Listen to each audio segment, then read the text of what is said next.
مفتی صاحب وضاحت فرما دیں کیا لکھا ہوا ہے اس کے دل اور دماغ کیا کیا نہیں انسان کے دل اور دماغ اور کیا کیا پریشانیاں ہوتی ہیں. مختصر یہ کہ انسان کے دل و دماغ کے آپس میں کیا تعلق ہوتا ہے, دل کے کام بھی اور دماغ کے کام بھی وضاحت فرما دیں. کل کوئی کلپ کی نظر سے گزرا, ایک پروفیسر طلبہ سے کہہ رہا ہے کہ اگر میرے دل کا مسئلہ نہ ہوتا نا, ہارٹ کا, تو میں اس وقت دنیا کا سب سے کامیاب ترین لیکچرار ہوتا. یہ کچھ اس طرح کی بات تھی. بڑا سب سے بڑا فرض کر لو یوں کہا کہ سب سے بڑا سائنٹسٹ ہوتا. پڑھائی کے دوران مسئلہ دل کا تھا, دل کا مسئلہ نہ ہوتا تو میں سب سے بڑا کیا ہوتا, سائنٹسٹ ہوتا. یار ایسا کیسے کہہ رہے ہیں, اصل میں وہ دل نہیں چاہتا تھا پڑھنے کا, دل نہیں چاہتا تھا. تو بھائی سبھی کے ساتھ یہی مسئلہ ہے یار.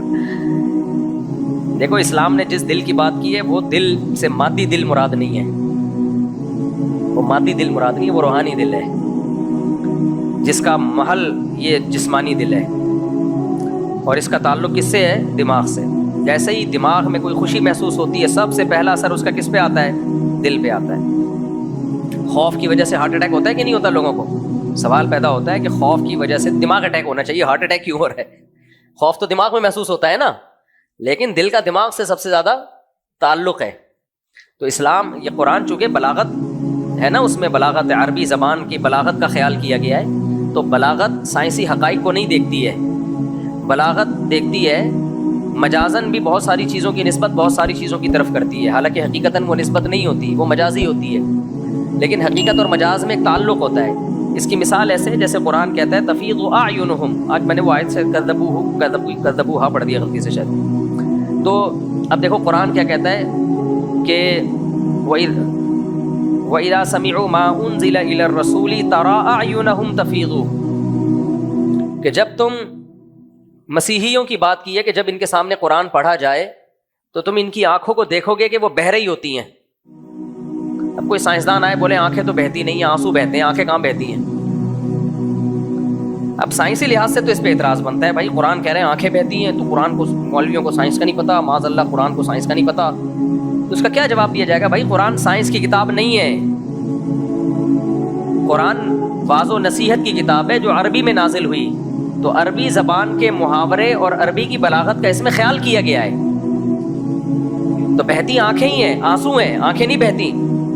لیکن بلاغت کا قاعدہ کیا ہے, جب آنکھیں بہت زیادہ آنسو بہتے ہیں تو مبالغتاً اس کو کہا جاتا ہے گویا آنکھیں بہتی چلی جا رہی ہیں, کیونکہ آنسوؤں کا تعلق کس سے ہوتا ہے؟ تو آنسوؤں کا چونکہ آنکھ سے گہرا تعلق ہے, اس لیے بہنے کی نسبت آنکھ کے بجائے کس کی طرف کر دی, آنسو کی طرف. تو جب ہم دماغ میں کسی سے محبت یا خوف, تو دماغ کا سب سے پہلا تعلق کس سے ہے, دل سے. تو اس محبت یا خوف کی نسبت اس دل کی طرف کی جا رہی ہے جو سب سے پہلے اثر لیتا ہے دماغ کا. جیسے سب سے پہلے آنکھ اثر لیتی, آنسو اثر یعنی آنکھ پہ اثر ہوتا ہے آنسوؤں کا. حالانکہ روتا بھی اصولی طور پر تو آنکھ روتی بھی نہیں ہے, روتا بھی دماغ ہے. لیکن ہم کیا کہتے ہیں, آنکھیں رو رہی ہیں, کہتے ہیں کہ نہیں کہتے؟ حالانکہ آنکھیں تھوڑی روتی ہے, دماغ روتا ہے. لیکن اس کے اثرات کس پر ہوتے ہیں, آنکھ پر. تو رونے کی نسبت آنکھوں کی طرف, بہنے کی نسبت بہتے آنسو ہیں, لیکن نسبت کس کی طرف ہوتی ہے, آنکھ کی طرف ہوتی ہے. دماغ سوتا ہے, میڈیکل سائنس کیا کہتی ہے, دماغ. لیکن ہم کہتے ہیں آنکھیں سو رہی ہیں, یہ بھی کہا جاتا ہے. آنکھیں بتا رہی ہیں کہ تم خوش ہو, کیونکہ آنکھوں میں خوشی کے اثرات ہوتے ہیں. حالانکہ وہ اثرات اصل میں دماغ میں ہوتے ہیں. محسوس خوشی کو کون کرتا ہے, دماغ. لیکن اس کے آثار آپ کے چہرے پہ آتے ہیں کہ چہرہ چمک رہا ہے, بھائی چہرہ بتا رہا ہے کہ آپ خوش ہو. تو یہ سب بلاغت میں اصول ہے. تو اسی لیے قرآن بھی نسبت کس کی طرف کرتا ہے, دل کی طرف, کیونکہ دماغ کا سب سے پہلا اثر کس کی طرف پڑتا ہے, دل پہ پڑتا ہے. تو اس لیے بلاغت ہے نا, دماغ کی طرف کہہ رہا ہوں. ان کا جو ہے یہ ان کے دماغوں میں محبت نہیں ہے, ان کے دماغوں میں نفرت نہیں ہے. وہی بات ہے, کوئی عاشق اپنی معشوقہ کو, سائنسدان عاشق ہے, وہ اپنی معشوقہ کو دماغ میں تیر گھسا کے بھیج رہا ہے. وہ کہے بھائی اگر تمہارے میں نے کوئی ایسی بات کر دی ہے تو دل میں تیر گھسا کے بھیجو نا, کہ تم نے میری ایسی بات کی ہے کہ آج میرے دل میں تم نے ٹائم دیا تھا دوپہر 12 بجے ملنے کا, اس کو 1 ہفتہ ڈیلے کر دیا. محبوبہ جب ایسی بات کہے گی تو یہ کیا کرے گا, دل کے اندر تیر گھسی ہوئی تصویر بھیجے گا نا. لوگ تو مجھے لگ رہا ہے بالکل ہی فارغ ہو گئے کہ بتائے گا میرے دل پہ تیر لگا 1 ہفتہ جو تم نے ڈیلے کر دیا. اب محبوبہ میڈیکل سائنس کی اسٹوڈنٹ تھی,